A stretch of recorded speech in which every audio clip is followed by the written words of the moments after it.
আসসালামু আলাইকুম রহমতুল্লাহ।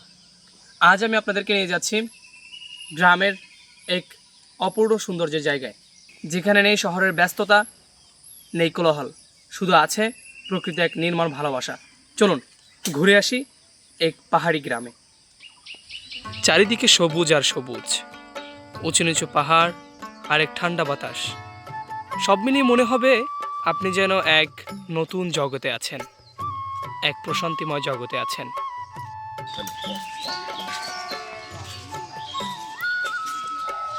পাহাড়ের মানুষের জীবনযাত্রা খুবই সহজ সরল। এখানকার মানুষ তাদের জীবনযাত্রার মান একদম সহজ করে রেখেছে। নেই আধুনিকতার ছোঁয়া, কিন্তু আছে এক তৃপ্তি, ভালোবাসা। এখানকার অনেক মানুষ তাদের জীবিকা নির্বাহ করে থাকে জুম চাষের মাধ্যমে, আবার কেউ ফলমূল উৎপাদন করে থাকে। এখানকার মানুষ, বেশিরভাগ মানুষ রোগমুক্ত থাকতে পারে, তারা সতেজ খাবার গ্রহণ করে থাকে। পাহাড়ি শিশুদের ঢোল ঝাঁপ খেলাধুলা দেখলে আপনার মন মুগ্ধ হয়ে যাবে। এখানে শহরের মতো ইন্টারনেট নেই, এখানে যানজট নেই, কিন্তু এখানে আছে প্রকৃতি এক নির্মল ভালোবাসা। এখানকার মানুষের জীবনযাত্রা প্রকৃতির সাথে অ্যাটাচ করে তাদের জীবনযাত্রার মান। এখানে উন্নত জীবনযাত্রা না থাকলেও এখানে রয়েছে ভালোবাসা, এখানে রয়েছে প্রশান্তি, এখানে প্রতিটি শিশুর মুখে রয়েছে অদ্ভুত এক সুন্দর হাসি।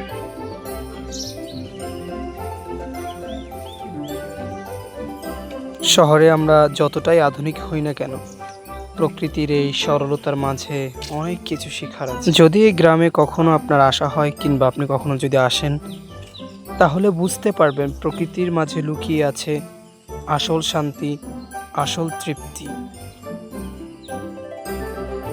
আমরা চেয়েছি এই ভিডিওটাতে আপনাদেরকে সেই জিনিসটাই তুলে ধরার জন্য। এই ভিডিওটাতে আমরা এটাই তুলে ধরতে চেয়েছি। দেখুন, আমরা অনেক সময় এমন হয় যে গ্রামের হতদরিদ্র মানুষদের কথা আমরা চিন্তাও করি না, আমরা ভাবিও না তাদের কথা।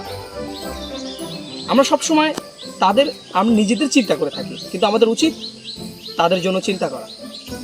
ধন্যবাদ, সকলে ভালো থাকবেন। আল্লাহ হাফেজ।